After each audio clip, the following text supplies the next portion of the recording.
How to open YouTube audio library on your mobile. Hi guys, in this video I'm going to show you step by step that how you can open YouTube audio library on your mobile phone. So let's dive in. For that, first you have to open your YouTube app and then click your profile icon on the bottom right corner. And now you have to click this help and feedback option. And it's going to bring you to this page.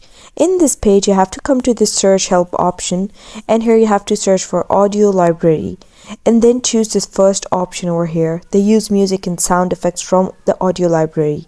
And then in this menu, scroll down until you see this link that will directly take you to your audio library. Just click this link, and then it's going to bring you to your audio library.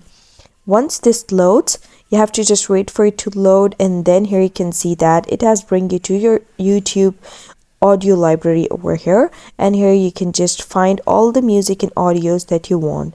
And that's the process that you can follow to do so.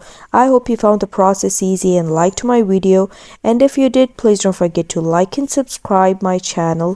Thank you very much. See you again.